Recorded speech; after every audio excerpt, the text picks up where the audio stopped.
Itu kayak ada yang ngintip bang, kepala begini, kelihatan banget bang ada yang ngintip. Makanya saya lari langsung ke pintu, saya lihat, nggak ada orang bang. Waduh, merinding lagi bang, bingung saya tuh, wah ini jangan-jangan. Jadi tuh saya lihat di tangga ada kaki, ya jadi cuman kaki aja sih bang yang kelihatan. Jadi kayak pakai terusan dress gitu bang. Yang kelihatan tuh siluet hitam. Wah, saya merinding, bingung, kagetnya bukan main bang. Mungkin kalau mental saya nggak siap itu saya pingsan di tempat gitu. Itu istri saya sambil bingung, muka kosong, tanda tanya lagi. Ini apaan? Ini apaan? Ini tanda apa ini? Berjalannya waktu, ya mungkin anak saya yang kedua umurnya nggak panjang, bang. Anak saya meninggal.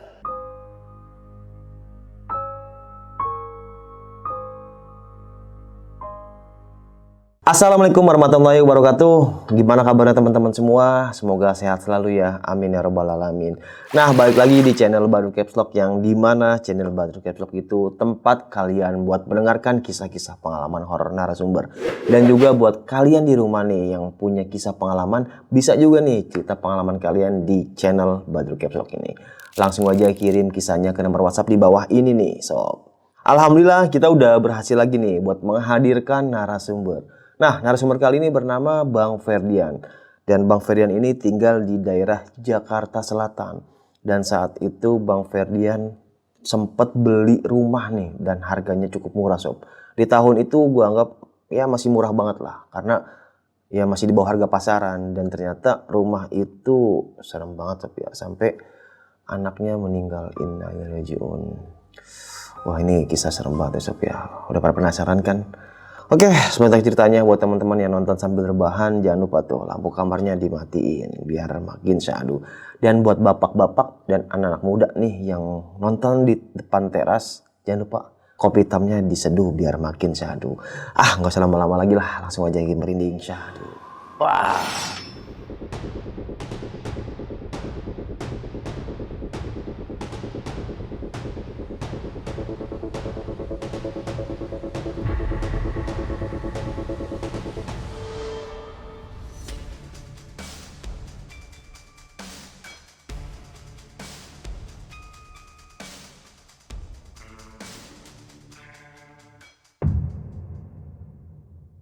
Gimana nih Bang Ferdian, kisah pengalamannya nih? Jadi gini, sebelum saya nempatin rumah yang sekarang, jadi saya tinggal di daerah Jakarta Selatan juga. Di situ saya masih kontrak sama ibu bapak, sama adik berempat. Perjalannya waktu 2006-2007 itu sebenarnya kontrakan itu, kenapa kita pindah ke sana? Di kontrakan kita itu awalnya banjir bang. Pada waktu itu ibu bapak saya itu aktif kerja, ibu saya cuman buka usaha di tempat bapak saya bekerja gitu kan. Nah, dari kejadian itu, banjir besar itu, kita langsung mencari kontrakan alternatif dulu nih, supaya minimal tidak kena banjir lah. Kita ke atas, ada cuman nggak sesuai bang, nggak sesuai sama selera kita lah pada waktu itu ya. Akhirnya kita sempat beberapa bulan di situ tuh, sampai saatnya bapak saya pensiun. Nah, bapak saya pensiun, alhamdulillah. Jadi kebetulan bapak saya bekerja sebagai ASN di Goragunan. Ya gitu. Nah, pas dia mulai pensiun, kita mencoba untuk mencari rumah bang di dekat-dekat situ aja bang, di Jakarta Selatan, karena bapak saya masih diperdayakan di tempat bapak saya bekerja, dan ibu saya juga masih bekerja buka usaha di sana gitu. Jadi kita mencoba untuk cari di dekat-dekat wilayah situlah, Jakarta Selatan. Akhirnya teman bapak saya merekomendasikan ada temennya yang mau jual rumah di daerah Jakarta Selatan juga. Tahun 2008 akhirnya kita ke sana dengan ditemani teman bapak saya, karena rekomendasi dari dia, yang jual itu temannya dia. Kita datang ke rumah yang dimaksud. Pas kita sampai di depan rumahnya, ya kita biasalah kayak bertamu kan. Assalamualaikum, yang datang yang punya rumah perempuan. Akhirnya kita duduk di sana. Ibu itu menjelaskan, emang rumah ini memang pengen dijual, cuman saya harus tentukan dengan keluarga dulu nih Pak, bahwa rumah sudah ada yang minat. Bapak, Ibu bisa balik 2 atau 3 hari lagi lah ke sini, kasih waktu saya untuk rembuk dengan keluarga gitu. Akhirnya kita pulang,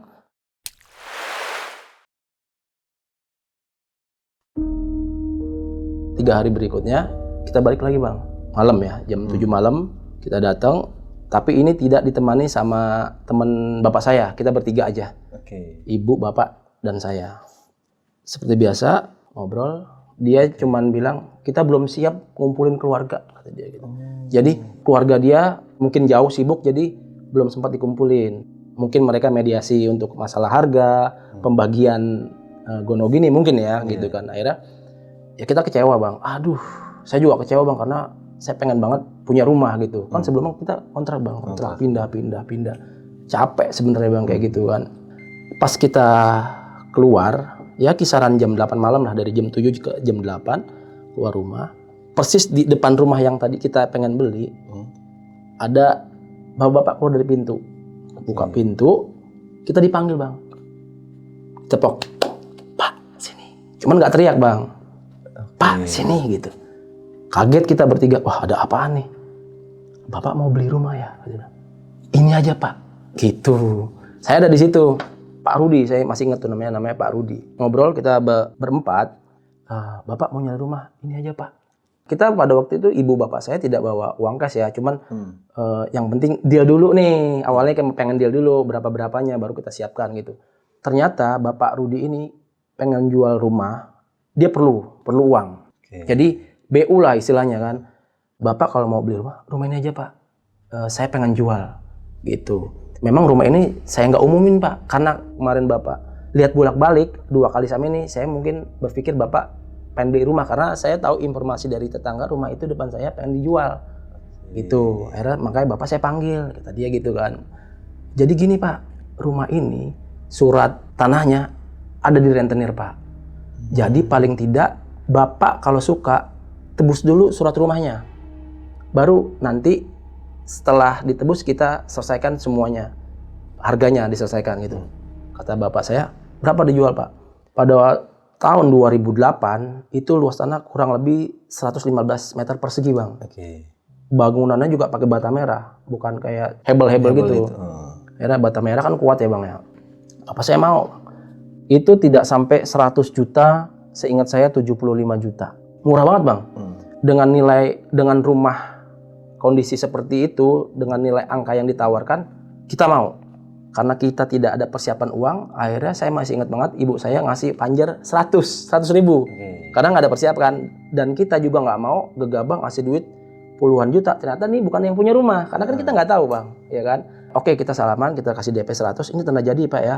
Tolong jangan dilihat dari nilainya, kata ibu saya. Akhirnya kita pulang. Ringkas cerita, 3-4 hari kita balik lagi Pak, dengan membawa uang 30 juta tadi untuk nebus.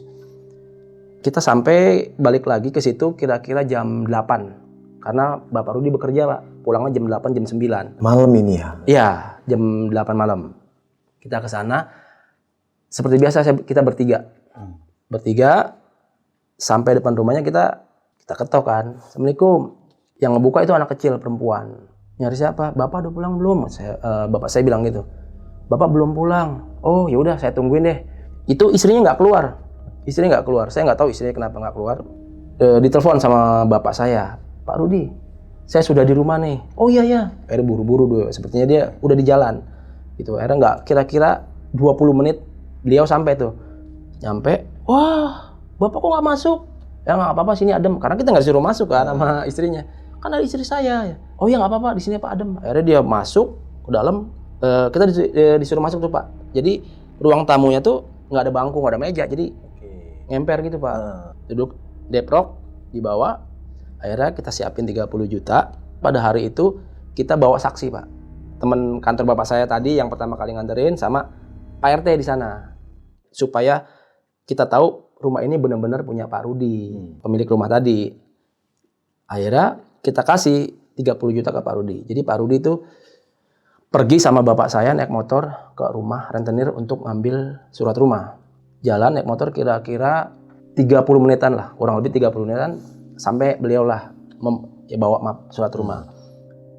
Kita kwitansi, bukti segala macam. Setelah pembayaran lunas, singkat cerita saya ngejelasin rumah kondisi pertama kali ya di tahun 2008. Jadi rumah itu ada 2 kamar.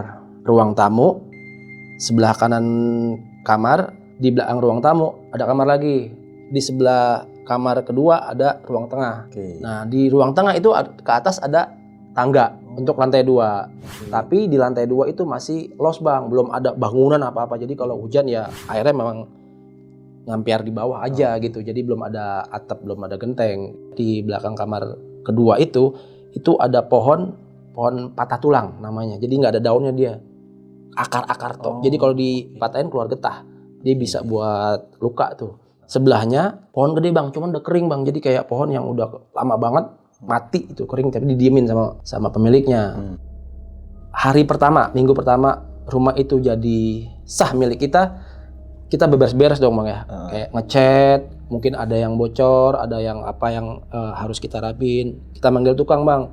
Nah, tetangga yang persis di depan rumah kita yang sebelah kanan rekomendasiin langganan tukang mereka. Akhirnya untuk ngecat aja sih Bang gitu. Ngecat. Hari pertama kita beres-beres, tukang itu kalau nggak salah 1 orang deh. Dia lagi naik tangga, lagi ngecat di atas, itu tiba-tiba tangganya kebelah 2 Bang. Buak, jatuh. Itu depan mata saya. Lah, Pak, kenapa? Dia sampai apa ya, sempoyongan sih. Cuman emang tukangnya tuh emang yang saya tahu dari ibu-ibu ya.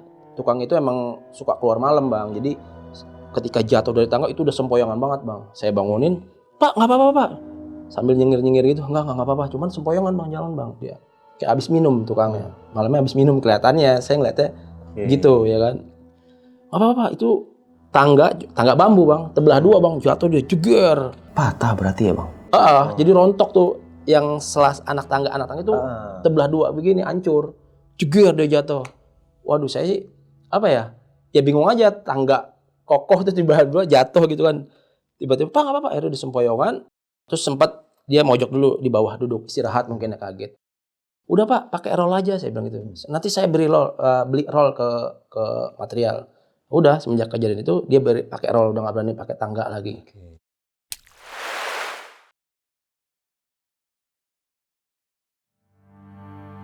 Nah, di bulan berikutnya, singkat cerita, sudah rapi. Bulan-bulan pertama kita tinggal di sana. Kamar kedua itu ditempatin saya sama adik saya Bang. Memang kamar kedua tuh lebih panjang, jadi pakai single bed satu-satu. Di pojok kiri sama ujung. Jadi antara pojok aja yang kita pakai, tengah itu PC game. Adik saya, dia pernah cerita ke saya, dia bilang dia pengen kebelet pipis tuh, mau buang air kecil kan. Pas dia mau ke toilet, ternyata di toilet ada orang, mungkin bapak atau ibu saya yang lagi menggunakan toilet. Akhirnya dia inisiatif untuk keluar di dapur bagian belakang itu kan masih los. Di pojok dekat pohon itu, dekat pohon yang kering tadi.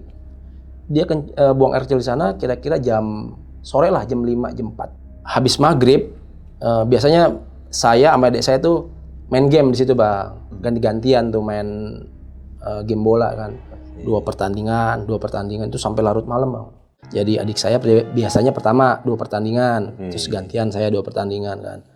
Biasa tiduran dulu gitu kan, tiduran santai. Nah, saya nggak berasa tuh Bang, pada waktu itu saya ketiduran. Itu kejadian kira-kira jam 10-an lah, 10 malam. Nah, jadi di depan PC itu ada kaca Bang 2, kiri kanan. Itu digedor kencang banget Bang. Dor gitu, nggak sekali Bang, jadi berurut Bang. Dor gitu. Kaget adik saya lompat, berdiri. Apaan tuh dia bilang gitu. Saya pada waktu lagi tidur Bang. Jadi nggak kedengeran. Jadi adik saya ngalamin langsung pada waktu itu kan. Dibuka jendelanya. Itu nggak ada apa-apaan Bang. Dia merinding, katanya merinding, kaget, bingung. Apa ya? Kalaupun kucing atau tikus kayaknya nggak sekencang itu Bang. Setelah kejadian itu, yang saya alamin itu di lantai atas itu sering kayak ada yang beraktivitas Bang di lantai atas. Itu di lantai atas kan masih plong tuh ya, saya belum bikin kamar di sana. Jadi yang sering saya dengar di sana tuh ada langkah orang Bang. Itu sering banget. Langkah orang, duk. Kadang ada yang lari, duk. Yang bikin kita takut di bawah tuh langkah orang lari itu Bang. Jadi saya pernah pada malam hari itu kira-kira ya jam 8 jam 9 lah. Lagi main game itu dengar Bang, Rama jalan, dek. Mungkin sebelah kali kan, jadi di rumah saya tuh sebelahnya tuh ada rumah tingkat juga. Saya berpikir itu tuh gitu, mungkin tetangga. Saya lagi main game, duk, lari tuh Bang, langkah lari di atas. Nah, ibu saya Dah, bangun coba, takut di atas ada orang itu. Saya juga dengar kan, ibu saya dengar. Akhirnya saya inisiatif lari ke atas. Itu malam kan, saya lari ke atas, kosong, nggak ada apa-apaan bang. Pada waktu itu takut bang, takut cuman mungkin sebelah gitu. Cuman buat nenangin hati saya aja pada waktu itu kan. Mungkin rumah sebelah kali. Saya ngeliat kiri kanan itu kosong sepi bang. Akhirnya saya turun lagi bang. Mah nggak ada siapa-siapa kok, mungkin sebelah kali. Jadi saya berpikir pada waktu itu rumahnya kan dempet ya bang ya. Gitu. Jadi mungkin aktivitas sebelah.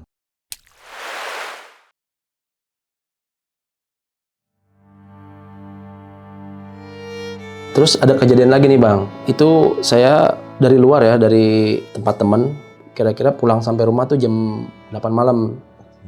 Capek lah, lelah. Jadi saya sama adik saya tuh pada waktu itu nggak main game lah. Jadi langsung paling nyalain TV, terus istirahat sambil rebahan lah. Nah, itu nggak sadar mungkin capek ya, saya ketiduran bang. Adik saya juga saya lihat waktu itu tidur juga. Kira-kira jam 1 malam, jam 1, jam 2 malam lah. Saya terbangun tuh ya, biasa lah pengen buang air kecil kan. Nah, jadi di kamar itu kalau mau buang air kecil, kita balik ke arah belakang bang. Jadi kamar mandi, toilet, di sebelah toilet itu tuh tangga ke atas ya. Akhirnya saya keluar jam 2 malam, buang air kecil. Nah, setelah saya selesai buang air kecil, keluar dari toilet, entah ini suasana malam yang dingin atau gimana, tapi pas saya keluar dari toilet itu, hawanya tuh beda bang. Beda, terus saya ngeliat di sekeliling kan, di meja. Nah, kebetulan di bawah tangga tuh ada meja makan kan. Cuman meja makan nggak pernah dibuat makan, cuman buat naruh makanan doang gitu, makanan paling di bawah. Terus saya ngeliatin gelap.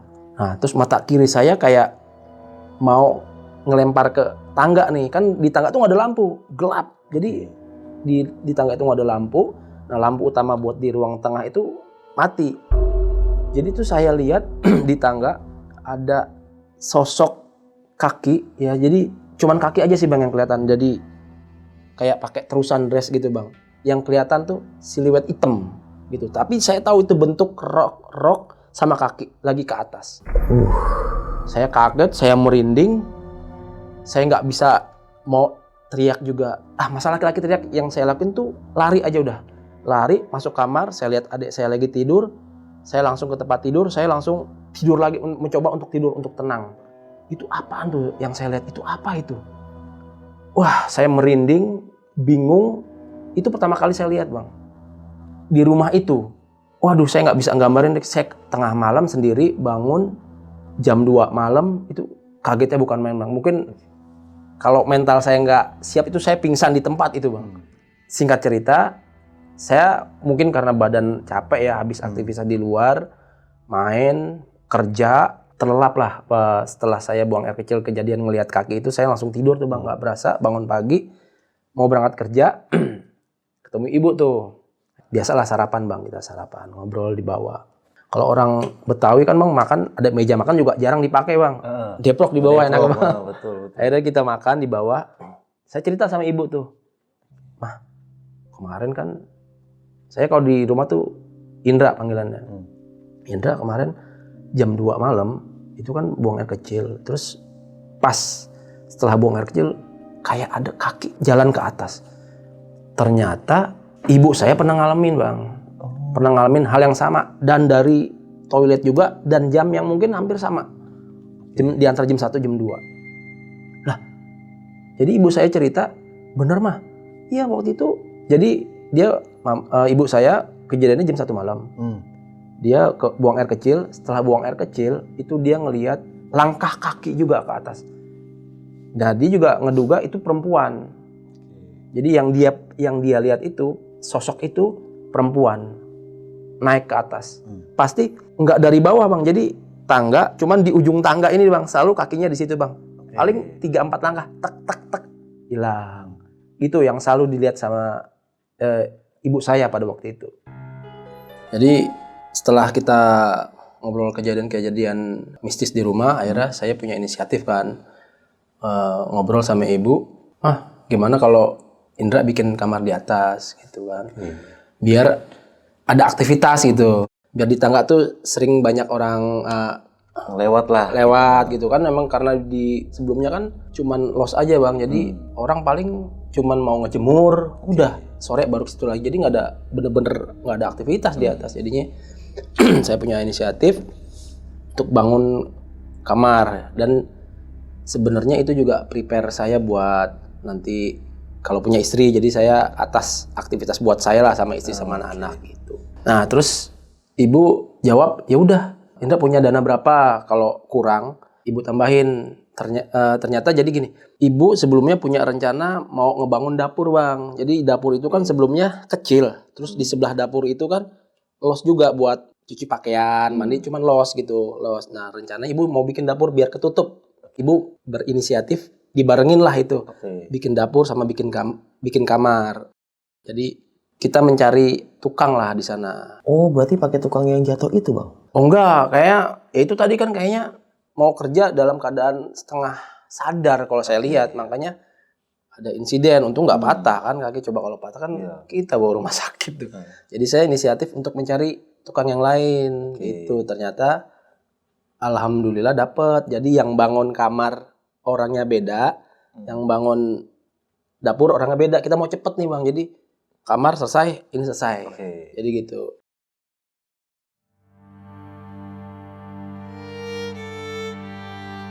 Berjalan waktu kurang lebih 1 bulan kurang lebih lah.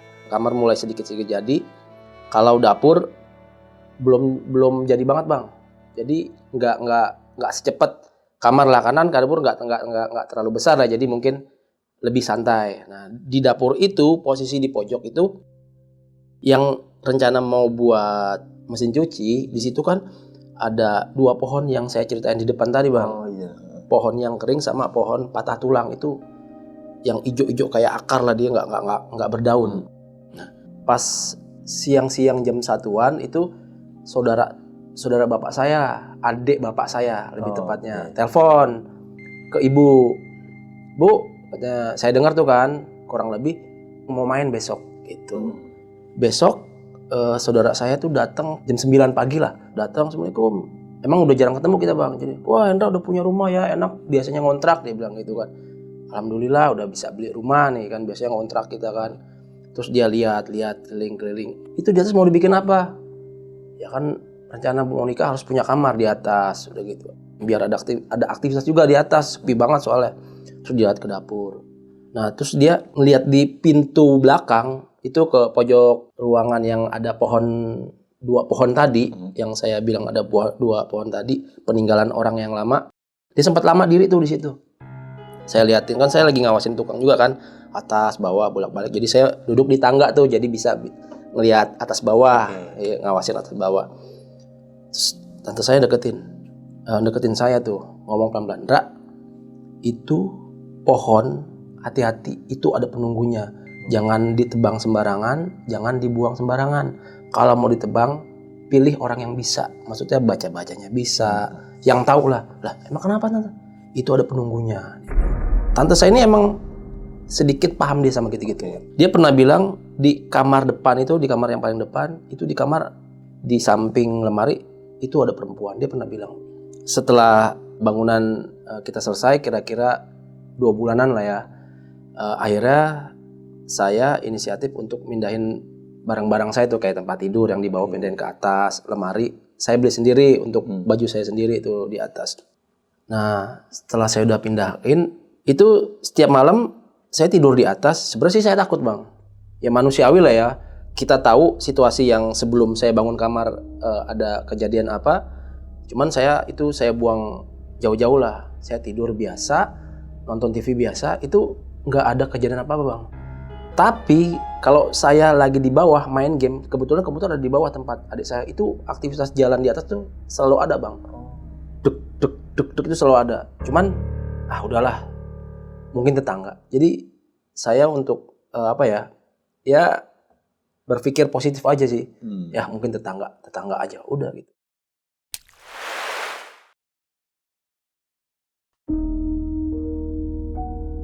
Singkat cerita, di tahun 2011 saya menikah sama istri saya yang asli dari Jawa Tengah. Sebelum dia tinggal di Jakarta, itu kan kebiasaan orang-orang kita biasanya keluarga dari istri itu datang bang, untuk datang. Sebenarnya sih udah kenal, cuman kebiasaan mungkin ya, kebiasaan orang-orang di sana. Keluarga besarnya datang ke rumah saya yang di Jakarta Selatan. Dari ibunya, almarhum bapaknya, nenek, kakek, semua pada datang, ponakan udah datang. Kumpul, makan, ngobrol, biasalah ngobrol-ngobrol, ketawa-tawa. Singkat cerita lagi, pulang tuh sudah setelah asar, sebelum keluarga istri pulang, istri saya dipanggil. Saya ada di situ, cuman saya nggak, karena saya nggak dipanggil, saya nggak ikut ngedeketin nenek istri saya kan. Mbak, sini. Cuman saya dari jauh ngedenger aja gitu kan. Mbak, itu di tangga hawanya beda. Hati-hati ya gitu. Itu pesan nenek istri saya. Saya langsung ngedistract. Wah, kok punya feeling ke situ ya? Padahal baru pertama kali ke situ. Jadi dia punya feeling kok ada sesuatu di tangga. Padahal saya udah pernah kejadian kan di tangga itu. Wah, ini kebetulan apa gimana nih? Saya mikir kan, ngebatin pada waktu itu, ngebatin. Ya sudahlah, saya buang jauh-jauh pikiran kayak gitu. Terus setiap bulan berjalan, istri saya hamil. Itu kurang lebih 3-4 bulan lah. Jadi 3-4 bulan kita nempatin di kamar atas. Gitu. Akhirnya di kamar atas. Jadi saya kalau beraktivitas, kalau masih belum pengen tidur, biasanya di bawah saya. Di kamar yang di bawah tuh, yang sama adik saya main game gitu kan. Istri saya di atas. Saya tinggal tuh. Saya tinggal kira-kira jam 10 malam, saya naik ke atas sama istri kan. Jadi di kamar atas cuma ada TV aja. TV, jendela sama di sebelah kiri pintu. Istri saya selama saya tinggal di bawah tadi main game, istri saya bilang gini, ya itu dari tadi aku ngelihat ada perempuan bolak-balik depan pintu. Perempuan gimana? Itu biasa. Dia kayak siluet hitam aja bolak-balik. Ya udah Bun, lu baca doa. Soalnya lu lagi hamil 3-4 bulan. Kata nenek saya kalau lagi hamil usia muda 3-4 bulan itu wangi banget buat mereka gitu. Makhluk-makhluk astral gitu tuh wangi banget buat mereka. Mancing, terutama perempuan. Makhluk perempuan itu seneng banget bau orang hamil. Saya ingat ke omongan nenek saya. Agak merinding tuh kalau saya compare ke omongan nenek saya kan gitu. Jadi istri saya tuh nggak boleh nyisir tengah malam, lewat jam 6 malam itu nggak boleh nyisir sendirian di depan rumah, nggak boleh, pamali kalau kata nenek saya. Saya ngerasa nggak pernah cerita sama istri saya ya soal sosok perempuan yang ada di situ. Ternyata istri saya ngeliat tuh Bang di depan pintu kamar kita gitu. Seliwar. Jadi lewatnya tuh nggak sekali 2 kali Bang, seliwar Bang. Seliwar gitu, kayak sosok. Cuman ini yang dilihat seliwat hitam Bang. Cuman yang dia pinta di otak dia tuh itu perempuan. Gitu, dia lewat. Wah. Ini kalau saya cocok logis sama di tangga, ini kayaknya makhluk yang di tangga ini. Kalau saya ngebatin gitu, saya nggak mau cerita sama istri saya karena pertama dia lagi hamil, takut ya ngedrop atau gimana, stres kan repot. Wah, saya kalau merinding tuh bagian belakang Bang, di bagian punggung, kepala tuh pasti kalau lagi ketakutan merinding bagian itu aja tuh. Saya merinding Bang. Saya cocok logis sama yang di tangga. Wah, ini jangan-jangan yang di tangga nih dia. Gitu. Emang lewat tempatnya dia itu di situ, dari tangga kan di pintu kamar kita atas itu tangga sampingan Bang, gini kelihatan. Jadi kalau ada orang lewat pun kelihatan. Gitu. Mungkin dia nih gitu. Ya saya sebagai suami, tindakan saya cuman nenangin ya. Pertama kan dia lagi hamil kan. Jadi nenangin, ya udah Bun, lu banyak-banyak berdoa, istighfar, udah positive thinking aja. Tidak ganggu kita, banyak-banyak berdoa, tenang aja, ada aku gitu. Oke, setelah kejadian itu selesai, tenang, kita tidur. Nah, besok malam lagi nih Bang, jam 9 lah, jam 9, jam 10. Saya lagi di kamar di atas. Karena kejadian kemarin malam itu ya, 2-3 hari yang lalu, istri kayak gitu kan, jadi setelah kejadian itu saya lebih banyak di atas nih Bang, nemenin istri aja lah gitu. Istri tidur ya kan jam 10 mungkin udah capek, saya nonton TV sendiri Bang. Kebetulan sebelum saya nonton TV, saya beli minuman tuh Bang, minuman ringan lah, sambil nonton TV tuh. Lampu nyala sih Bang, masih nyala, karena saya orangnya paling kalau belum mau tidur nggak mau matiin lampu. Cuma ya nggak tahu deh, saya kebiasaan saya itu. Akhirnya saya duduk, jadi TV di depan saya tempat tidur, saya duduk di bawah tuh bang sambil minum. Nah pas minuman udah mungkin sudah habis, minuman di sebelah saya tuh kayak bergerak bang. Cuman kayak nggak bergerak, enggak lah, cuman. Dan itu kan saya pakai AC dong, nggak ada kipas angin, jadi harusnya kan ya nggak, kalau kena angin mungkin oke lah, tapi ini nggak ada angin bang, dia gerak gini. Saya liatin, wah ini apa ini? Saya kaget tuh bang, saya merinding. Waduh, akhirnya saya baca doa-doa yang saya bisa nih bang, baca surat-surat pendek lah. Gerak-geraknya emang nggak panjang, 2 kali gerak lah bang, ret gitu bang. Saya liatin, udah tuh bang nggak bergerak lagi. Nah cuman pas saya mau matiin TV nih, mau tidur lah karena udah buyar lah nih malam, kayak mau tidur aja lah udah.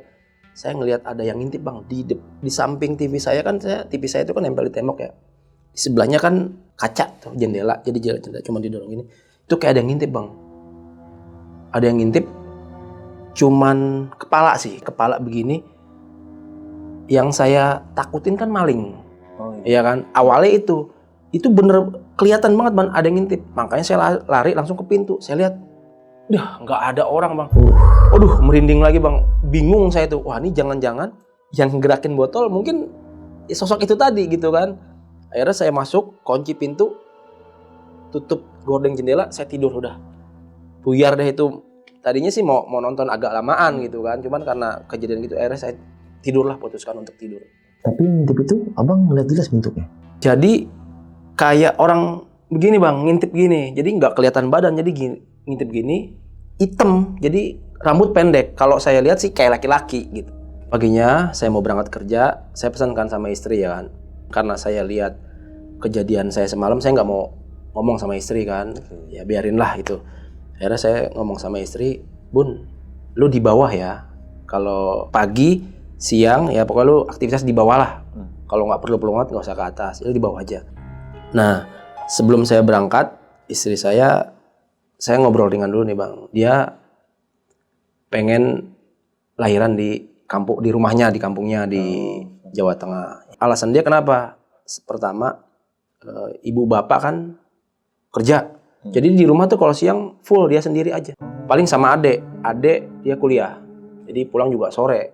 Pokoknya pagi, siang, sore tuh full dia sendiri di rumah. Oh ya udah, karena anak pertama dan belum ada pengalaman melahirkan, jadi oke, nanti kalau sudah umur 7-8 bulan lah ya, sudah deket-deket, pulang aja persiapan persalinan di sana.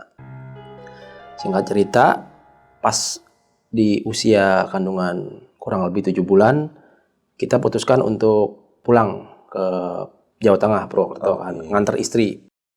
Waktu itu kita naik kereta, biar cepet kan, nggak macet-macetan, karena istri juga lagi hamil. Kita boyong ke istri ke Purwokerto. Saya di sana cuman Jumat, Sabtu, mungkin Senin saya kerja, Minggu jadi saya pulang lagi ke Jakarta. Udah by calling aja selama persiapan persalinan. Gitu. Setelah istri saya boyong ke sana, itu di rumah kondusif tuh bang. Kayaknya saya nggak ngalamin gangguan-gangguan lah ya, gangguan-gangguan ekstrim kayak hari-hari sebelumnya.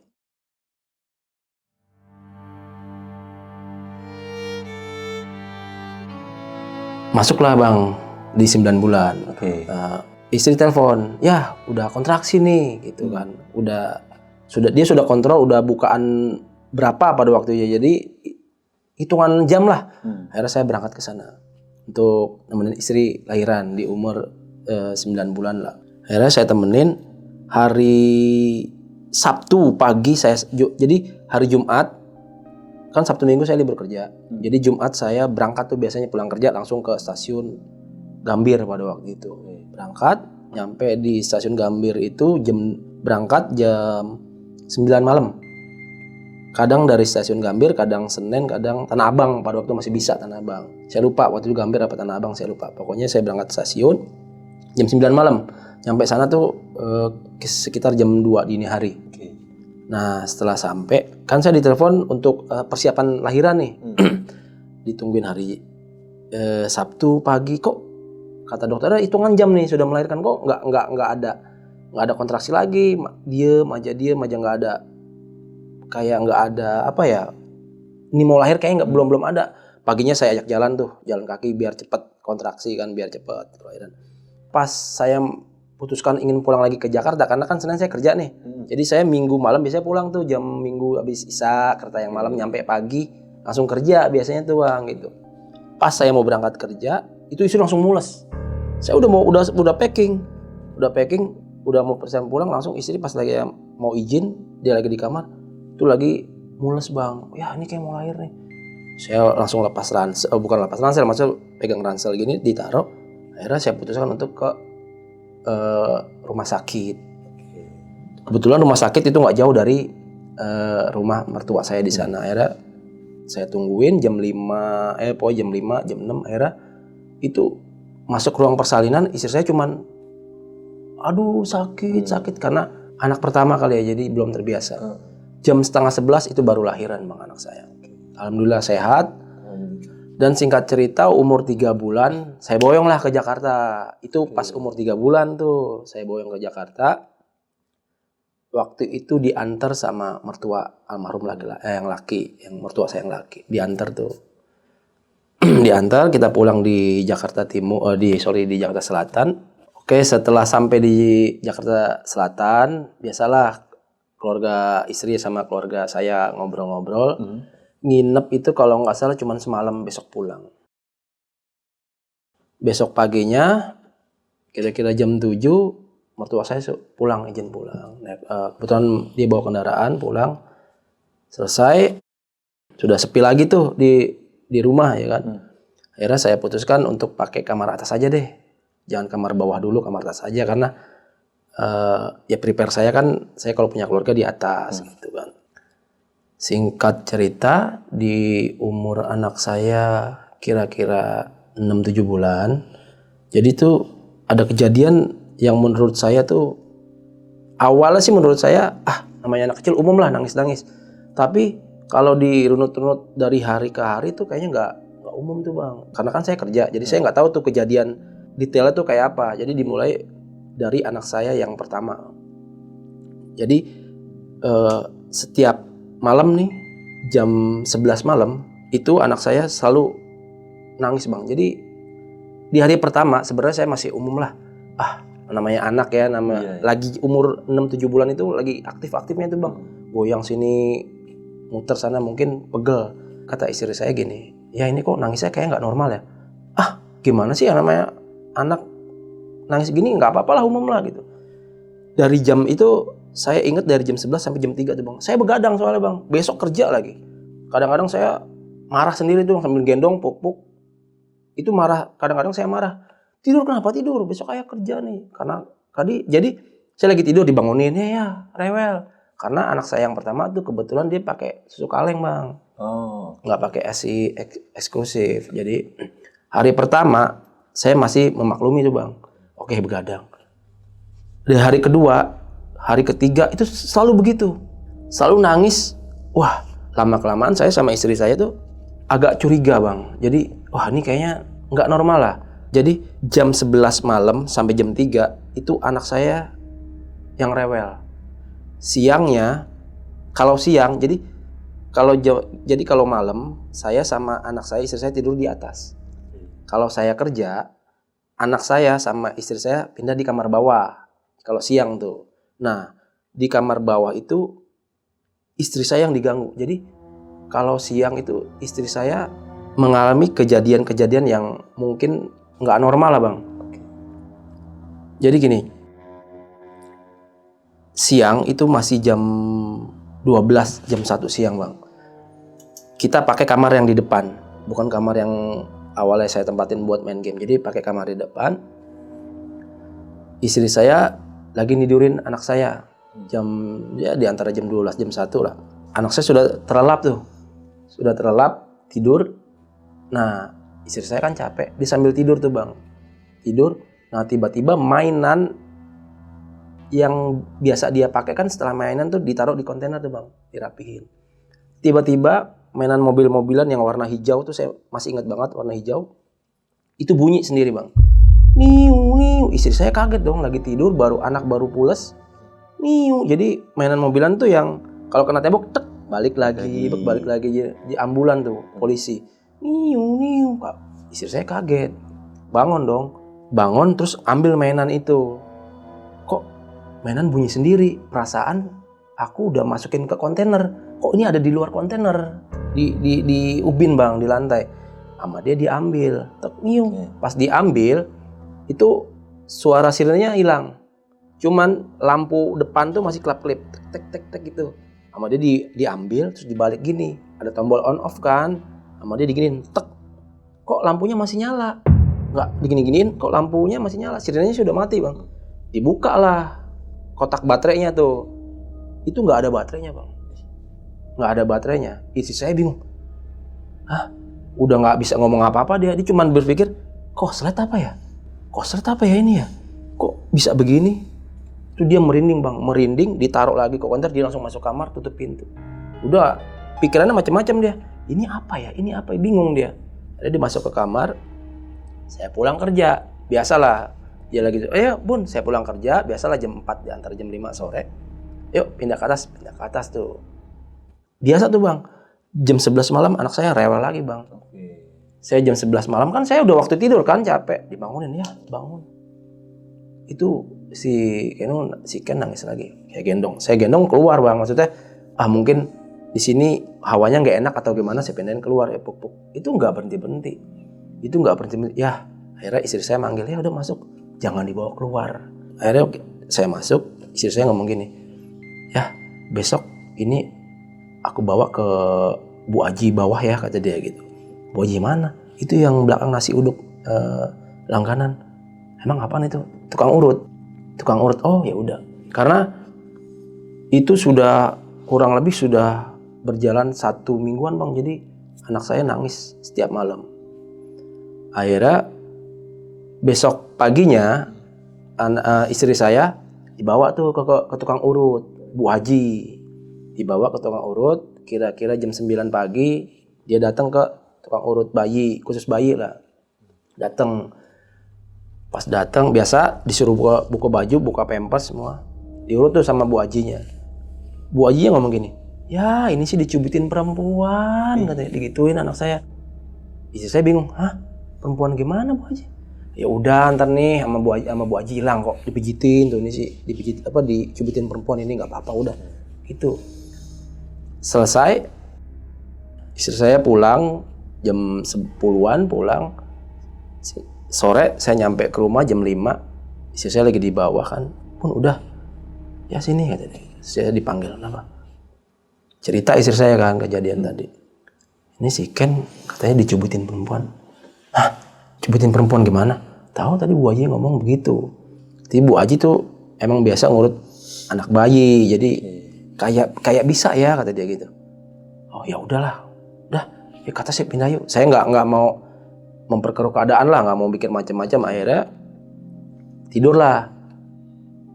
1-2 hari itu alhamdulillah nggak nangis. Setelah 3 hari itu kambuh lagi.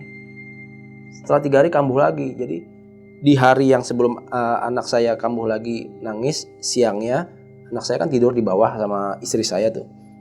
Nah jadi di bawah tangga tuh seperti biasa lah jam 12 tuh anak saya umur segitu sehari siang bisa tidur 1-2 kali tuh. Dia jadi tidur pas jam 12 siang. Nah di mainan ini tahu kan bang, apa mobil-mobilan yang apa pakai aki, bisa pakai remote, bisa manual tuh, digas gitu kan. Nah istri saya biasalah jam 12 siang jam 1 tuh lagi ngelonin bang, lagi ngelonin anak saya. Istri saya dengar mobil yang itu kan mobil emang di pojok adanya, di pojok di bawah tangga. Itu emang nggak dicas. Seingat istri saya karena di pojok itu nggak dicas, jadi nggak dimainin. Itu istri saya lagi tidur, itu mobilan kayak ada yang nginjak pedalnya, gitu-gitu bunyi. Istri saya bangun kan, karena kejadian hari sebelumnya kan pernah tuh mobil-mobilan ambulan tadi yang bunyi. Jadi istri saya nggak mau keluar, dia cuman berdiri di depan pintu, dilihatin sama istri saya. Itu yang bunyi apa ya? Nah pas istri saya di pintu tuh cuman pas lagi bergerak ke depan, setelah itu udah nggak bergerak lagi. Wah, istri saya ngelihat, dia kaget, dia agak takut. Cuman karena menurut dia siang, kalau dia teriak pun masih aman gitu ya. Maksudnya orang-orang masih pada banyak yang bangun. Akhirnya dia tutup pintu. kunci pintu, udah dia tidur lagi.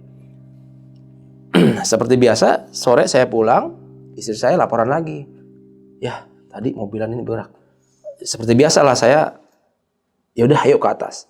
Ke atas itu kan setelah 3 hari diurut tuh, itu anak saya rewel lagi bang. Nah rewel lagi nangis, ada saudara dari, bukan saudara sih itu sebenarnya nenek saya, cuman nenek kedua saya itu. Itu kenapa si Ken katanya kalau setiap malam nangis, kata nenek saya tuh, nenek saya yang kedua. Dipanggilnya tuh sama ibu saya, Ibu Kalimalang dipanggilnya. Ya udah Ibu Kalimalang ke atas aja lihat. Saya udah di atas tuh, nah, dia naik ke atas. Dia naik ke atas, dia ngeliat anak saya kan lagi tidur tuh kira-kira jam 8 lah, jam 8 malam. Naik ke atas, dia cuma bilang gini, diurutkan sama, kenapa? Enggak, anak lu aja deh. Nggak tahu nih Bu. Lihat sama dia, dipegang-pegang. Omongan ibu nenek saya sama dukun urut yang anak saya tadi sama bang. Ya ini mah dicubitin. Cuma dia nggak bilang dicubitin perempuan, dia cuma bilang, ya ini mah dicubitin gitu. Terus istri saya cuma ngebatin, loh kok sama yang kemarin ya? Sama istri saya cuma dia ngebatin gitu aja tuh. Istri saya cuma ya pada waktu itu cuma nggak mau ngambil pusing lah. Ya, diurut lagi tuh sama nenek saya, diurut. Alhamdulillah hari itu malam itu nggak rewel dia. Setelah di 2 orang ini bilang anak saya ada yang dicubitin, saya sempat mikir tuh, wah ini apa dicubitin sama yang sosok perempuan di tangga ya, gitu kan? Apa yang ada di kamar atas yang nongolin wajahnya kepalanya doang begini. Saya mikir aja. Hari demi hari tuh anak saya nggak ada perbaikan bang, dibawa ke sini nggak bisa, nggak sembuh, kok masih begini. Pokoknya setiap jam 11 sampai jam 3 malam. Malamnya anak saya yang rewel, siangnya istri saya yang diganggu di bawah, gitu. Nah kita putuskan pada hari itu ya, saya lupa hari apa.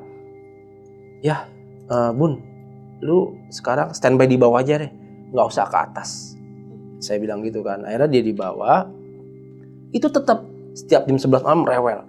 Sampai ibu saya sama bapak saya takut juga, ini anak kenapa? Saya takutnya kan sakit fisik bang. Iya, ada yang kesleo atau ada apa memar di kepala, saya takutnya itu gitu kan. Saya masih rasional lah, sakit-sakit ini diurut begini. Tapi istri saya, istri sama ibu saya lah, ini bilang nggak normal. Saya jadi mikir tuh, kemarin kata dukun urut yang pertama dicubitin perempuan, kata nenek saya yang kedua bilang ini dicubitin. Jadi saya sempat berkecamuk tuh di pikiran bang, ini sakit apa gimana ya? Sempat stres saya di situ kan. Akhirnya ibu saya kebetulan punya kenalan di daerah Jakarta Timur bang, tepatnya di Cililitan tuh. Nah di situ ada namanya Bapak Urip lah saya sebut ya. Dia emang biasa ngatasin hal-hal mistis kayak begitu. Ya yang saya dengar gitu bang. Cuman saya sempet saya nggak mau, gue nggak mau ke situ. Itu dukun, gue bilang gitu. Itu dukun, gue takut musyrik. Akhirnya di situ ada ibu saya, ada istri saya, ada nenek saya yang kedua. Nenek saya bilang gini, Dra, kalau sakit fisik kita ke dokter. Kalau sakit yang kasat mata kita ke orang pinter, bukan dukun buat ngobatin. Nah dengan omongan itu saya sempat merenung tuh bang, sempat merenung diri tuh. Sedikit kepancing. Iya mas, ada sedikit masuk akal. Iya ya, kalau kita sakit misal tipes kita ke dokter. Kalau yang sakit kayak gini gangguan-gangguan kan ada orang yang khusus mungkin ngebantu gitu ya. Ya saya sempat mikir itu. Akhirnya saya ribut sama istri saya awalnya. Gue nggak mau bawa ke sono, musyrik nanti, repot, nggak akan ada sembuhnya kayak gitu. Akhirnya dengan nasihat nenek saya yang kedua bilang kayak gitu, akhirnya saya agak luluh tuh bang, Oke, akhirnya kita naik taksi tuh bang. Pada waktu itu saya belum punya kendaraan bang, jadi saya naik taksi, saya, istri saya, anak saya sama ibu saya. Nyampe lah di Jakarta Timur. Kebetulan emang Saya dulu sebelum pindah di Jakarta Selatan, saya asli situ bang, saya lahiran di situ, Jakarta Timur situ, Cililitan. Emang sudah kenal lama sama orang itu. Gitu. Akhirnya kita duduk, apa kabar bu? Akhirnya udah lama gak ketemu lah. Ya duduk, kenapa? Ini nih, Pak Hendra sekarang udah punya istri tuh, udah punya anak. Oh ya kenapa anak lu Ndra? Saya manggil Babe kan, nggak tahu nih Be. Kalau malam, setiap malam jam 11 malam tuh sampai hampir subuh, rewel nangisnya kayak, pokoknya setiap malam deh, nggak, ya udah buka biasa lah, suruh buka baju, buka baju, dilihat anak saya nangis tuh, umur 8-7 bulan lah gitu. Saya masih ingat di depan saya ditengkurupin dikasih minyak, baca gini. Yang saya kaget tuh, kan laki ya si Babe Urip, dia ngomong gini. Ini mah dicubitin. Sama 3 orang itu bilang anak saya dicubitin bang. Diurut sebenarnya ini mah dicubitin. Udah gampang. Sampai rumah nggak akan lagi dicubitin. Digituin tuh. Yang terakhir. Saya agak sedikit apa ya. Kayak ada lega. Optimis banget. Kayaknya bakal sembuh anak saya kan. Diurut terus. Udah nggak apa-apa. Udah. Kira-kira 20 menit diurut anak saya. Saya dikasih bekalan tuh bang. Dikasih bekalan. Kayak kalung anak kecil di kotak tuh yang ada gantungan hitam gitu kan, pakai benang kasur. Cuman nggak dipakein tuh. Tadi dipakein ya. Yaudah, ini saya aja yang makin, ntar saya taruh saya takut nih bang, ini ada sesuatu, makanya saya pegang, saya kantongin aja itu. Saya nggak kasih ke anak saya. Udah, ini udah beres, udah enak anaknya. Nanti kalau udah nggak rewel lagi, beliin pisang sesisir buat anak yatim ya, terus ini dikalungin gitu. Saya nggak nyaut itu bang, cuman saya takut ada nyimpang. Kalau saya lihat anak saya diurut masih umum lah, masih dibaca-bacain. Akhirnya singkat cerita kita pulang, sampai rumah itu alhamdulillah bener bang. Semalam, 2 malam, 3 malam, sampai beberapa hari ke depan, minggu ke depan itu anak saya nggak rewel lagi, udah nggak nangis lagi. Sembuh dari situ.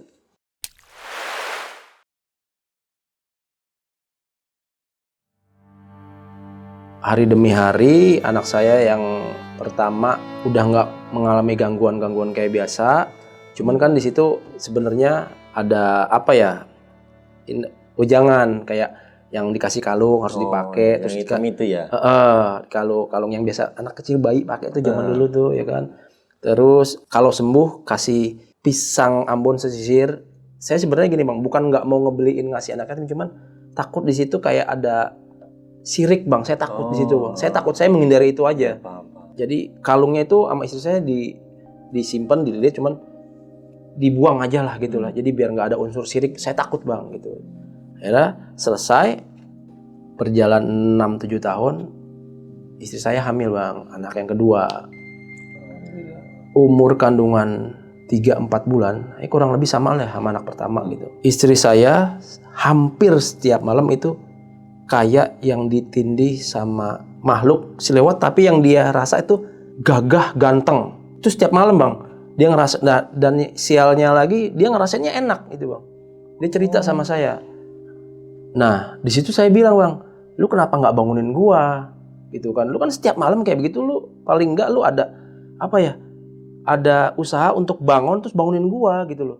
Terus istri saya cuma bilang nggak bisa apa-apa, badan kaku. Kayak tertindih gitu bang, udah nggak bisa apa-apa dia. Jadi yang dirasain cuma udah dirasain pasrah jadinya. Saya bilang cuma lagi nih, udah lu banyak doa. Kalau lu nggak bisa apa, lu banyak doa paling nggak. Setiap tidur tuh doa. Kalau nggak wudu, lu kan lagi hamil nih. Kan lu inget gak pesan mie kan? Kalau orang hamil tuh wangi bun, wangi. Iya. Lu banyak doa aja, mau tidur banyak doa. Keesokan harinya, jadi tuh kalau di rumah saya tuh di depan tuh kan ada apa ya, ada space lah buat anak-anak kecil yang ya paling umur 5 tahun main, 7-8 tahun masih pada SD lah main di depan rumah gitu. Saya sih nggak pernah marah ya kalau anak main, malah senang ada anak kecil rame kan. Jadi saya pulang kantor itu jam 5 lah, mau maghrib nyampe, emang anak-anak tuh masih ramai itu depan rumah tuh main. Saya parkir motor, saya cuma ngomongin, hei udah mau maghrib pulang gitu. Saya masuk pun anak-anak masih di situ, masih pada main. Akhirnya saya masuk ketemu istri, bun bikinin teh dong. kayak pengen ngeteh nih, temen pengen ngeteh gitu. Masuk ke kamar terus sambil ngeteh ngobrol-ngobrol sebentar, kira-kira mau maghrib lah, mau jam 6 buka lah ke meja saya tuh, sambil buka ke meja saya ngadep ke jendela saya tuh, jendela yang kiri kanan lah ada 2 gitu, setengah meter kali semeter tuh segini panjang ke bawah, saya ngadep sambil buka. Nah, saya ngelihat ada sosok, saya bilang anak kecil ya karena yang kelihatan cuman dari dagu ke atas bang, ke atas pokoknya telinga itu rambut ada tuh, rambut saya ingat itu jarang bang, jarang panjang tapi jarang lewat. Saya sambil buka kaos ke meja sambil ngeliat gini nih, pikiran saya ini bocah disuruh pulang, bukan pulang malah main tang umpet gitu, saya pikirnya gitu. Saya nungguin di jendela yang kedua nih, lewat lagi nggak dia nih di jendela yang sebelahnya, sambil buka ke meja udah kebuka, saya ngeliatin gini, lah kok nggak lewat lagi tuh bang di jendela yang kedua. Wah, pikiran saya mungkin ngumpet di bawah nih. Akhirnya saya samperin sambil buka ke meja, saya samperin gini. Itu nggak ada bang, nggak ada orang. Sedangkan di sana tuh ketutup kan, udah bikin apa namanya dapur kan. Saya lah kok nggak ada orang? Saya merinding bang. Saya merinding banget, bagian belakang saya, punggung saya sampai nengok begini. Jangan-jangan ada di belakang. Saya takut soalnya yang merinding belakang saya kan. Sampai begini saya. Jangan-jangan ada di belakang nih. Di sini nggak ada. Saya baca surat pendek. Ya Allah, ini saya ngeliat persis. Jadi saya langsung berpikir macam-macam. Apa salah lihat ya? Tapi kalau dibilang salah lihat kayaknya enggak deh bang. Biji mata saya ngikutin gerakan. Jadi kayak orang lihat jalan gitu bang. Jadi ngelihat gini, nggak mungkin kalau sekelebatan mungkin masih bisa dibilang. Tapi ini enggak, gerakan gitu saya ngeliat gini. Itu nggak ada siapa-siapa bang. Saya merinding gitu bang. Saya baca, saya takut saya lagi gini baca-baca dia ada di belakang saya. Soalnya saya merinding belakang, makanya saya begini tuh waktu itu. Tapi yang Bang Ferdian lihat itu wujudnya normal atau aneh bang? Normal orang bang, cuman rambutnya jarang bang, agak panjang lah, segini lah, cuman panjang, cuman kelihatan kulit kepalanya kelihatan gitu. Lewat, saya pikir anak kecil kan, orang di depan ada anak kecil. Pas kejadian itu saya merinding, merinding hebat. Udah nggak ada, saya lihat ke bawah nggak ada, saya lari ke depan. Itu di depan anak-anak udah nggak ada yang main.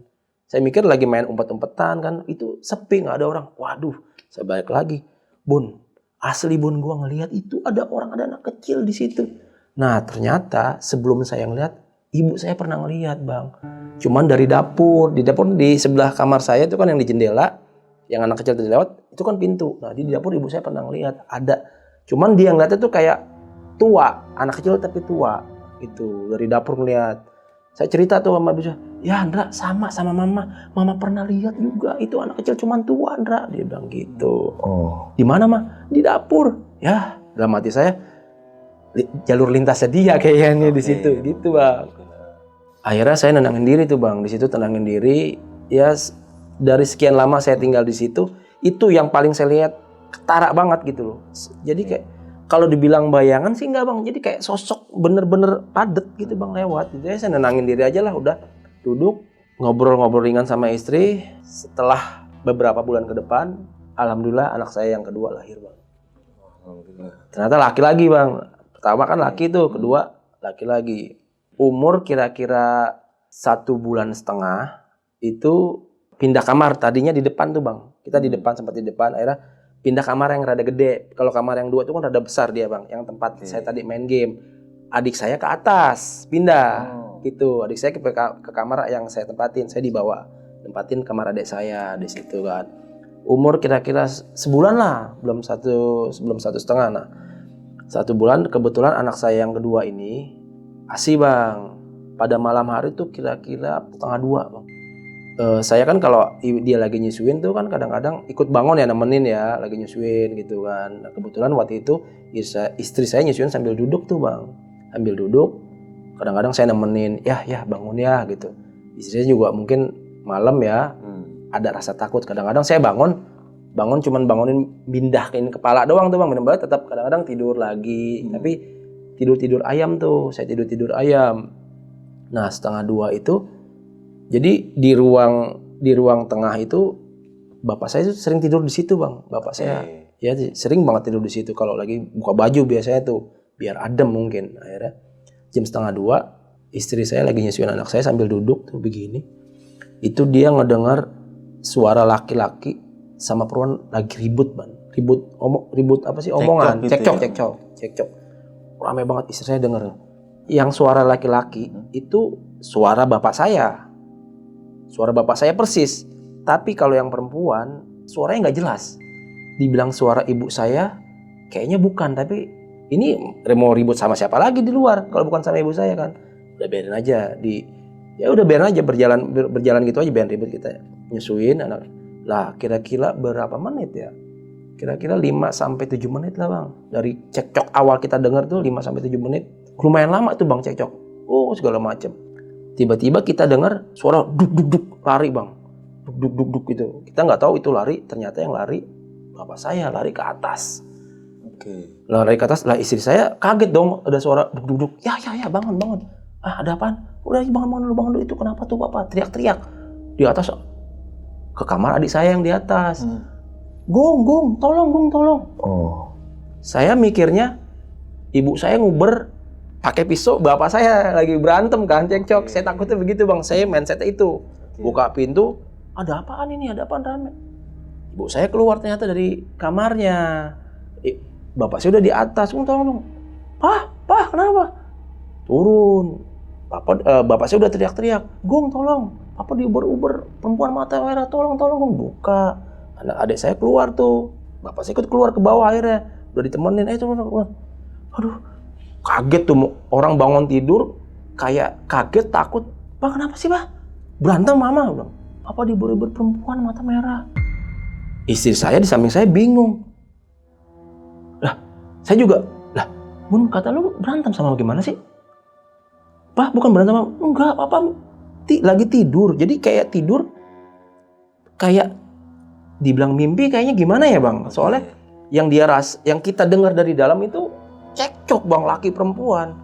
Yang dirasain sama bapak saya itu kayak setengah mimpi tapi kayak nyata bang, di uber-uber perempuan mata merah di situ bang.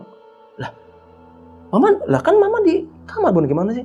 Ya kita bingung, istri saya bingung jadinya. Mau bilang itu apa, tapi yang kejadian apa di uber-uber, kaget dia tuh selalu buka baju tidur bang, sambil duduk. Bengong tuh, Pak. Udah apa baca doa. Ini nggak ada yang, ini kayaknya nggak beres ini. Udah. Semua istighfar, baca. Udah akhirnya bubar bang kita bang. Bubar penuh tanda tanya sebenarnya bang. Bubar kita ke kamar sebenarnya. Sampai di kamar, Bun ini apaan ya Bun? Ini kok gangguan kemari kayaknya makin aneh-aneh gitu dari awal kita tinggal di situ. Yang saya tangkap ya aneh-aneh banget ya. Iya. Udahlah kita semua tenangin diri. Bapak saya masuk ke kamar sama ibu semua, adik saya juga ke atas. Ya sebenarnya tidur juga banyak tanda tanya lah itulah. Akhirnya kita capek lah akhirnya tidur. Nah setelah anak saya umur hampir 2 bulan lah bang. Tadi kan sebulan ya kejadian tadi kan sebulan tuh. Hampir 2 bulan lah. Itu kan anak antara 1,5 bulan sama 2 bulan itu kan belum bisa ngapa-ngapain bang. Masih merah lah, kulitnya masih merah. Nah ini kejadian siang bang, saya kerja, istri saya lagi ngelonin anak saya kan, habis diasiin, ditaruh lah bang di biasalah kasur gitu kan, di kiri kanannya guling bayi, di kiri kanannya guling dewasa tuh 2, di bawahnya bantal biasa tuh bang, buat soalnya di pinggir sini kan bawah tuh takut jatuh kan, di saya di sebelahnya, dan nggak pernah pakai bantal anak saya tuh, dari anak 1 sampai anak kedua nggak pernah pakai bantal, anak bayi cuma takut peang katanya gitu kan, akhirnya tidur, istri saya tidur, anak saya pulas tuh. Nah istri saya pengen ke toilet. Ke belakang kira-kira cuman 10 detikan bang. Keluar pintu, tiba-tiba anak saya ngejerit bang. Ngejerit, maksudnya nangis. Wah, nah, istri saya kaget, orang tadi berangkat baru mau ke toilet masih anteng kok, pulas. Saya lari kan. Nah kebetulan di anak yang kedua, saya pakai pembantu tuh bang. Saya pakai pembantu buat temenin istri lah, karena istri saya tuh kan yang sehari-hari pagi siang di rumah sendirian. Ibu bapak saya kerja, adik saya kuliah. Saya inisiatif pembantu yang tinggal di situ, jadi malam pulang, pagi nemenin gitu doang bang, nemenin doang. Nah dia dengar anak saya, si anak kedua saya nangis, wah, kaget dong, masuk balik. Anak saya di kasur, udah nggak di kasur bang, di bawah adanya. Itu dari bibir kasur itu adanya hampir semeter lebih malah. Jadi adanya tuh di bawah jendela yang 2 tadi bang. persis di bawah jendela itu. Anak saya ada di situ. Lah itu kan jauh bang. Kasurnya guling kasur itu rapih. Anak saya tiba-tiba ada di situ. Istri saya ya udah sambil banyak tanda tanya sambil gendong. Ini apa ini kata dia. Ini kok begini? Bantu saya lari ikut dong. Tia kenapa? Kenapa Tia jatuh? Ini ada di sini. Lah bukannya di situ tadi? Kan dia ikut bantu-bantu kan. Jadi ikut di kamar, saya ikut di kamar ngobrol. Lah bukan di kasur. Hah? Bingung. Dari bibir kasur, ya anak kecil segitu belum bisa ngapa-ngapain bang. Guling-guling belum bisa bang, cuman bisa celentang aja nangis. Udah celentang nangis. Ada 1 meter lebih lah di jauh dari bibir. Wah, ini ada yang nggak beres bang. Ya itu kalau nggak terbang, lompat, apa dipindahin. Iya kan, nggak mungkin lah anak kecil jalan sendiri, nggak mungkin bang. Itu ya percaya nggak percaya, kejadian sama istri saya. Jauh dari tempat tidur ada di situ. Itu istri saya sambil bingung, muka kosong, tanda tanya lagi. Ini apaan? Ini tanda apa ini? Berjalannya waktu, ya mungkin anak saya yang kedua umurnya nggak panjang bang. Umur setahun lebih dikit anak saya meninggal. Saya nggak tahu ini kejadian yang dialamin anak saya kayak ada hubungan sama itu, saya nggak tahu sih bang. Gitu ya, saya terima aja sih. Lillahi ta'ala aja lah udah. Akhirnya anak saya meninggal yang kedua.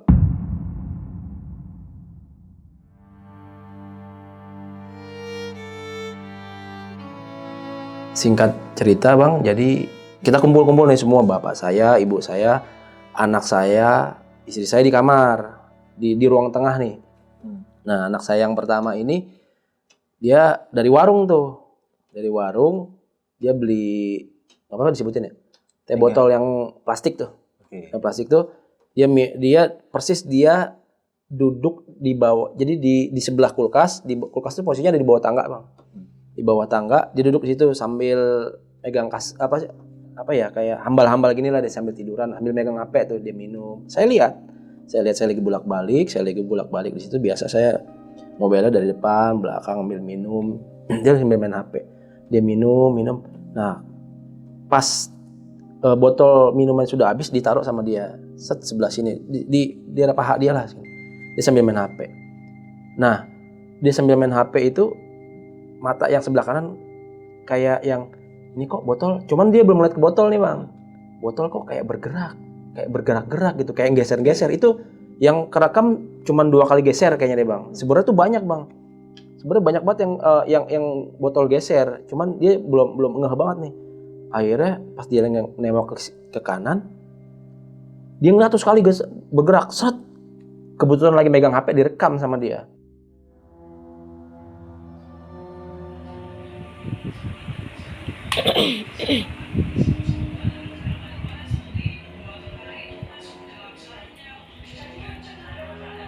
Sumpah tadi lu lihat gak?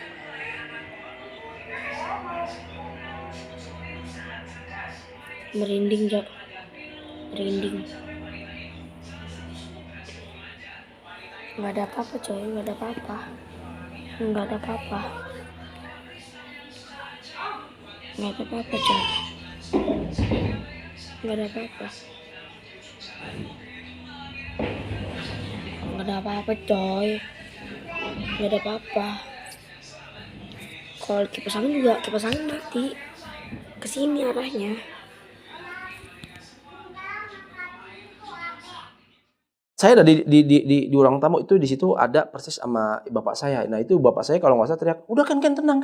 Itu botol geser sendiri bang. Nggak ada kipas angin yang nyala. Kalaupun sirkulasi angin kayaknya nggak ada angin bang. Itu bener-bener nggak ada angin, nggak ada apa-apa. Kipas angin pun mati. Emang di situ ada kipas angin bang, tapi lagi mati posisinya. Itu botol bergerak bang. Nah anak saya ini dengan kejadian dari dia kecil, jadi dia sensitif. Jadi pas kejadian itu dia kaget tuh bang, sempat teriak ayah gitu, ya gitu bang. Botol bergerak gitu. Jadi anak saya ini yang pertama itu sensitif banget bang. Dan dia juga pernah kesurupan siang malah bang. Kalau nggak salah tuh kejadiannya hari Minggu bang. Entah hari Minggu, entah hari Sabtu, entah tanggal merah. Soalnya saya lagi di rumah, ya kan. Itu masih jam 2, jam 3 sore. Saya kebetulan waktu itu lagi mau keluar mau ketemu temen, ya kan? Ketemu temen, saya ditelepon sama istri saya. Wah, kenapa ini? Saya angkat kan udah izin kan mau keluar. Saya cuma dengar, ya pulang, Kenu kesurupan. Saya masih di jalan itu belum sampai. Nah, saya langsung putar balik, ya 20 menitan mah ada. Saya pulang, wah ini kesurupan kenapa nih? Saya buru-buru. Pas saya pulang itu udah kondusif. Terus ini kenapa ya? Kenu kenapa Kenu? Dia lagi kecapean, lagi centang kecapean. Lah, Kenu kenapa capek? Lemas ya. Lemas dia. Itu saya pulang kira-kira 10-15 menitan baru beres itu. Ternyata anak saya kesurupan. Ceritanya gini Bang, jadi saya dapat cerita dari istri saya sama anak saya nih.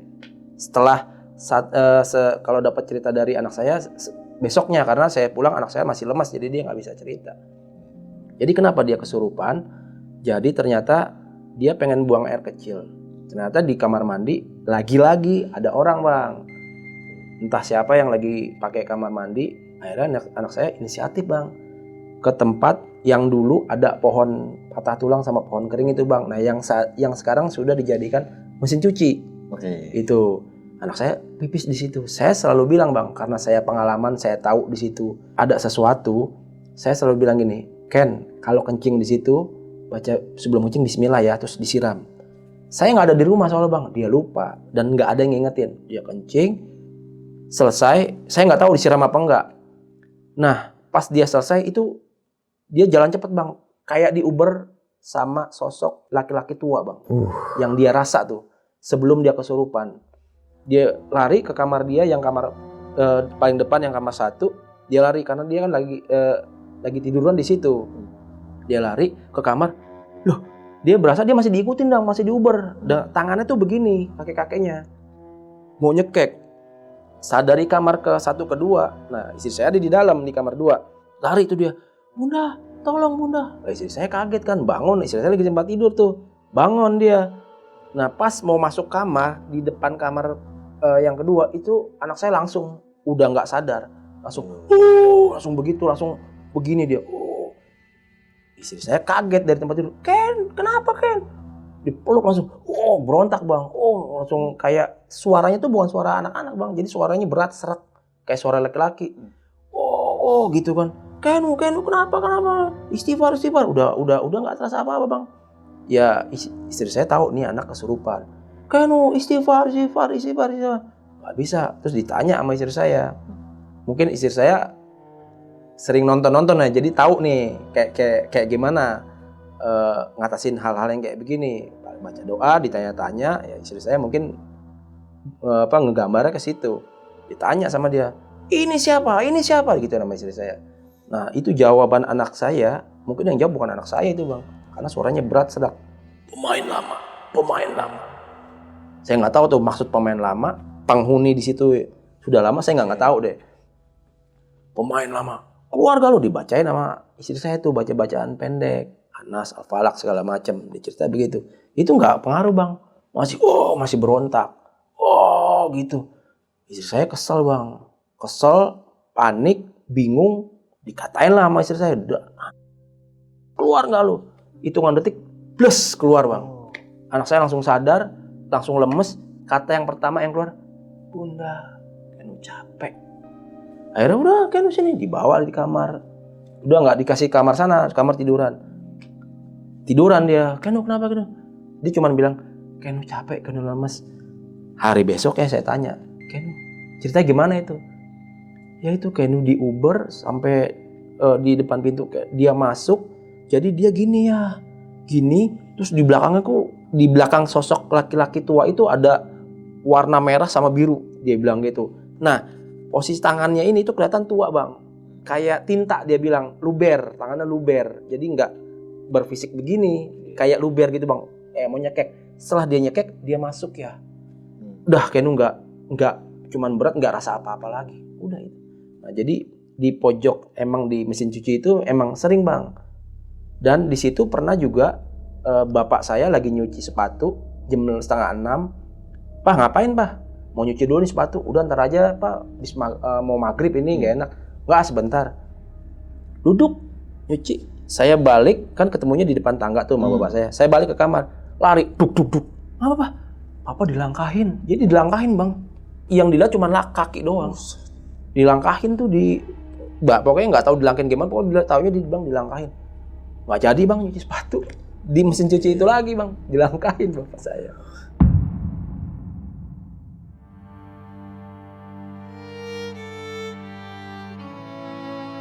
Keesokan harinya tuh kira-kira 2 harian lah ya. Setelah bapak saya dilangkahin tuh.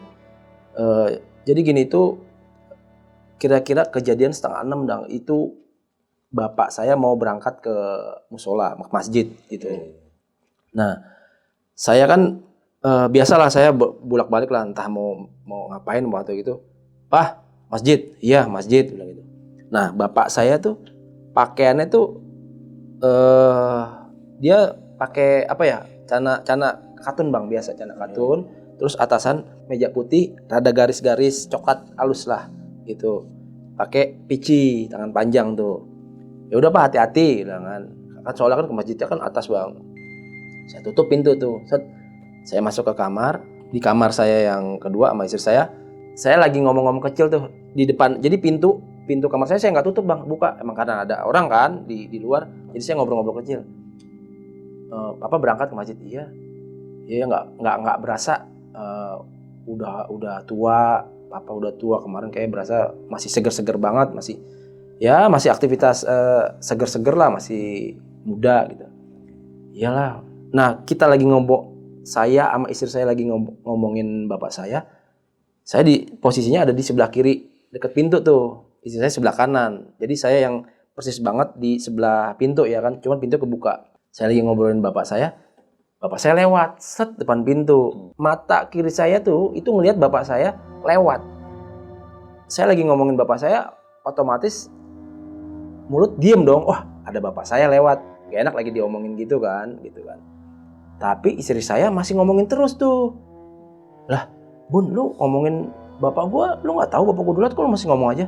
Yang mana ya? Hah? Saya mastiin dong. Saya keluar, dia arahnya ke dapur lagi bang. Saya nengok dulu, lah saya nengok keluar, kok nggak ada. Jalan akhirnya saya ke dapur, ke kamar mandi, lah nggak ada bang, nggak ada siapa-siapa. Saya balik lagi, merinding itu bang saya. Waduh, mana jam 5:30 mau maghrib. Bun, lu nggak ngelihat ada yang lewat? Papa lihat pakai baju yang tadi yang mau berangkat musola, saya bilang gitu. Lah enggak, makanya gue diam langsung, nggak ngomong langsung. Ada yang papa lewat, orang kita lagi ngomongin dia, bilang gitu. Kata istri saya. Enggak ya, nggak ada yang lewat. Bener Bun, gue lihat bener banget. Bajunya, celananya yang dia pakai tadi. Gitu bang, jadi hal yang menyerupai di situ banyak bang. Nah pernah kejadian sama ada ipar saya tuh bang. Jadi mau lebaran, mertua saya yang perempuan sama ada ipar saya datang ke rumah. Nah singkat cerita nginep dia sampai lebaran tuh bang, kira-kira 4-5 hari. Nah ada ipar saya mau ke toilet tuh. Nah kan toilet di sebelah tangga tuh. Dari keluar dari toilet, dia langsung naik ke tangga atas, gitu. Naik ke tangga atas, langsung lari bang, nggak lama duduk langsung lari ke sini. Lah, saya kaget di kamar tuh, suara apa tuh kaki duduk. Ternyata ada ipar saya buka pintu duduk. Ah ibu di sini, itu tadi di atas siapa? Jadi yang menyerupai ibu mertua saya yang tamu padahal di situ, itu dia menyerupai dia bang. Jadi ke atas. Kenapa Rik? Saya bilang gitu. Kenapa Rik? Arik dari kamar mandi. Terus ibu naik ke atas, Arik ikutin pas sampai atas, ibu nggak ada, ternyata ibu di sini, gitu bang. Saya cuman ketawa sambil nyender aja, kena juga nih. Saya cuma komen gitu juga bang. Iya gitu aja bang. Ya setelah banyak pengalaman di rumah saya kayak begitu ya, hari demi hari, bulan demi bulan, tahun bahkan bang ya, saya ya cuman ya dunia dia, dunia saya. Jadi saya berusaha untuk menerima aja lah. Yang penting saya tidak ada kontak fisik bang, mengganggu secara fisik. Selama kesehatan saya dan keluarga saya aman, jadi saya menerima apa adanya lah. Nah, terus sekarang nih bang, abang kan sama keluarga masih tinggal di situ nih. Kalau untuk gangguan yang terbaru nih bang, sekarang ini ada bang? Kalau gangguan yang terbaru tuh istri saya. Istri saya tuh biasa bang aktivitas malam kan biasa dari toilet atau dari kamar dari dapur. Istri saya tuh ngelihat sosok perempuan di tangga bang. Di tangga itu selalu bang sosok perempuan yang ya pokoknya pas di tangga itu sosok perempuan. Istri saya ngelihat. Kalau saya terakhir ya biasa lah saya, ya itu aktivitas duk di atas. Tapi ketika saya di atas itu nggak ada yang bunyi-bunyi. Nah nih Bang, tadi kan Abang bilang sempet nih pindah ke bawah nih, kamar bawah. Dan akhirnya kamar atas nih ditempatin sama adik nih. Terus adiknya Abang nih sempet cerita apa aja pas waktu tidur di atas? Dia pernah sih Bang, kalau dia tuh pernah sekali dia cerita sama saya, pernah diteriakin dari pintu Bang, pintu kamar. Suara laki-laki. Woi, gitu Bang. Diteriakin begitu dari kamar, di luar kamar, dari pintu. Dia berasa kayak gitu. Diteriakin. Nah, tapi Abang sempat kepikiran gak sih kalau buat bersih-bersih rumah gitu kan, kalau kata orang mah bersih-bersih rumah misalnya memanggil-manggil orang yang pinter gitu, atau alhamdulillah Abang ngaji gitu di rumah selamatan, atau apa baca-baca ngaji lah sama teman-teman. Kalau orang pintar sih enggak ya Bang, cuman ngundang tetangga kayak kalau orang kayak mungkin orang kampung selamatan sih Bang. Itu aja sih Bang, selamatan, baca-baca doa bersama gitu aja. Undang-undang tetangga gitu. Oh, berarti bisa dibilang yang ganggu ini emang penghuni situ ya? Sebelum saya di situ, dia emang udah ada. Gitu. Istri saya pernah tanya kan ke tetangga, "Bu, ini dulu apa sih?" Gitu kan. Terus istri saya sempat cerita tuh tentang mata merah yang kejadian di rumah saya. Dia tetangga saya yang asli. Dari situ cuman bilang, "Dulu itu rumah ini di sana itu pohon bambu. Nah, di pohon bambu itu terkenal namanya kuntil anak merah." Nah, jadi sebelum rumah ini jadi, ini lalu lintasnya dia ini pohon bambu dulu semua. Nah, sampai sekarang itu pohon bambu ada cuman di ujung Bang, udah ditebangin. Nah, orang situ bilang ini jalurnya dia. Gitu. Jadi saya, kuntil anak merah mata merah mungkin dia ya. Gitu Bang. Tapi nih Bang, kalau untuk tetangga sendiri sempat ada yang dapat gangguan nggak? Itu kuntil anak merah itu Bang. Yang ditampakin tuh nenek saya lagi ngejemur Bang. Bu, subuh-subuh jam 3 ngejemur. Itu cuman dia ngelihat di pojokan di sebelah kanan dia itu sosok perempuan. Dia nggak kelihatan mata merah, nggak ngelihat wujud mata, tapi perempuan Bang. Di dekat, jadi rumah kontrakannya itu dekat pohon bambu Bang persis. Ada perempuan. Gitu, ada perempuan. Dia cuman bilang, "Jangan sambil ngejemur jangan ganggu ya. Jangan ganggu ya." Gitu Bang. Nah nih Bang, tadi kan Abang bilang pas anak kesurupan dia bilang itu pemain lama. Pernah gak sih Bang, Abang Ferdian cari tahu nih, kenapa kok dia bisa bilang kalau itu pemain lama? Maksudnya apa tuh? Kalau saya sih mikir ini penunggu lama di sini Bang. Di rumah saya yang sekarang gitu, penunggu lama. Cuman bahasanya mungkin pakai bahasa dia, pemain lama gitu ya. Nah, izin nanya nih Bang Ferdian.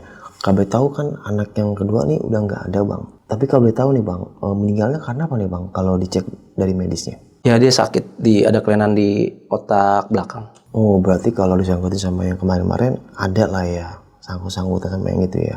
Ada keanehan di situ. Ada Awal kena keanehan di situ.